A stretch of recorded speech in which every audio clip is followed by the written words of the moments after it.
देश को झकझोर देने वाले अंकिता हत्याकांड की पुलिस तत्परता से हर पहलू की जांच करने में जुटी है, जिससे आरोपियों को फांसी के फंदे तक पहुंचाया जा सके। हत्याकांड की जांच की निगरानी कर रहे उत्तराखंड पुलिस के एक आला अधिकारी ने दावा किया कि 22 सितंबर को अंकिता की गुमशुदगी का मामला राजस्व पुलिस से पुलिस को सौंपे जाने के 24 घंटे के भीतर ही मुख्य आरोपी वनंतरा रिजॉर्ट के मालिक पुलकित आर्य सहित तीनों आरोपियों को गिरफ्तार कर लिया गया। उन्होंने कहा कि इसकी जांच के लिए डीआईजी लेवल के अधिकारी की अध्यक्षता में एसआईटी का गठन किया गया, जो तेजी से सबूत इकट्ठा करने में जुटी हुई है।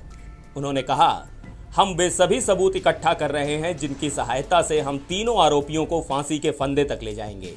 अधिकारी ने रिजॉर्ट के ध्वस्तीकरण से सबूत नष्ट होने तथा आरोपियों को बचाने के आरोपों को भी गलत बताया और कहा कि सभी सबूत सुरक्षित हैं और कहीं किसी सबूत से छेड़छाड़ नहीं हुई है। ये पूछे जाने पर कि अंकिता के वायरल चैट संदेशों में उसे जिस वीआईपी को एक्स्ट्रा सर्विस देने के लिए मजबूर करने की बात सामने आ रही है, उसे जांच में शामिल क्यों नहीं किया जा रहा है। उन्होंने जोर देकर कहा कि उसे भी जांच में शामिल किया जाएगा। उन्होंने कहा, इसी बारे में जानने के लिए हमने अंकिता के दोस्त पुष्प को बुलाया है। उससे पूछताछ के आधार पर ही आगे की कार्रवाई की जाएगी।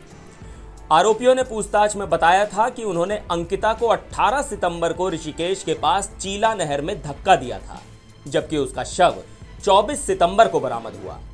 5-6 दिन पानी में डूबे रहने के बावजूद अंकिता की डेड बॉडी फूली नहीं थी। इसके चलते आशंका जताई जा रही थी कि उसकी हत्या कहीं और करने के बाद शव को नहर में फेंक दिया गया था। इस आशंका के बाबत पुलिस अधिकारी ने कहा कि अंकिता के शव का पोस्टमार्टम ऋषिकेश एम्स में 4 चिकित्सकों के पैनल ने किया है, जिसमें साफ कहा गया है कि उसकी मौत डूबने से हुई। उन्होंने कहा, पोस्टमार्टम रिपोर्ट में 3 बातें स्पष्ट रूप से कही गई हैं। मौत का कारण पानी में डूबना है, उसकी कोहनी, पीठ और उंगली में चोटें हैं जो जमीन पर घसीटने के कारण आई लगती हैं, और उसके साथ कोई दुष्कर्म नहीं किया गया है। हालांकि उन्होंने कहा कि फिर भी दुष्कर्म की बात की पुष्टि के लिए अंकिता के शव का नमूना फॉरेंसिक जांच के लिए भेजा गया है, जिसकी रिपोर्ट भी जल्द ही मिल जाएगी। सोशल मीडिया पर चल रही खबरों को निराधार बताते हुए उन्होंने कहा कि ये सब बकवास और झूठ है और ऐसे भ्रम फैलाने से आरोपियों की मदद ही होगी। उन्होंने कहा कि जांच तेजी से और हर पहलू से की जा रही है तथा जल्द ही सब बातें सामने आ जाएंगी। उन्होंने कहा, लोगों को धैर्य रखना चाहिए, अंकिता को इंसाफ मिलेगा। इस बीच उप महानिरीक्षक पी रेणुका देवी की अगुवाई में एसआईटी ने स्लेटी रंग की एक्टिवा तथा काले रंग की पल्सर मोटरसाइकिल बरामद की। माना जा रहा है कि इन वाहनों का प्रयोग आरोपियों ने अंकिता को ऋषिकेश के निकट चीला नहर तक ले जाने के लिए किया था। एसआईटी ने घटना के दिन रिजॉर्ट में ठहरने वाले गेस्ट की लिस्ट सहित फिजिकल एविडेंसेस इकट्ठा कर लिए हैं, जबकि सीसीटीवी फुटेज, मोबाइल, सीडीआर जैसे इलेक्ट्रॉनिक एविडेंसेस का विश्लेषण और अध्ययन किया जा रहा है। एसआईटी ने रिजॉर्ट में पूर्व में कार्य कर चुके एक दंपति, कई अन्य पूर्व कर्मचारियों तथा अन्य संबंधित लोगों से भी पूछताछ की।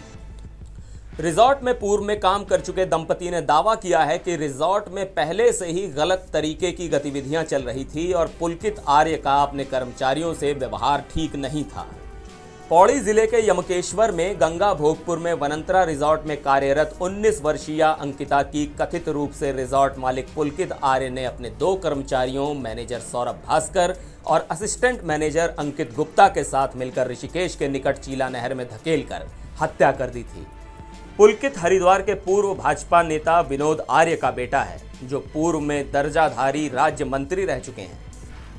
घटना के सामने आने के बाद भाजपा ने आर्य को पार्टी से निष्कासित कर दिया था। एनबीटी ऑनलाइन की रिपोर्ट।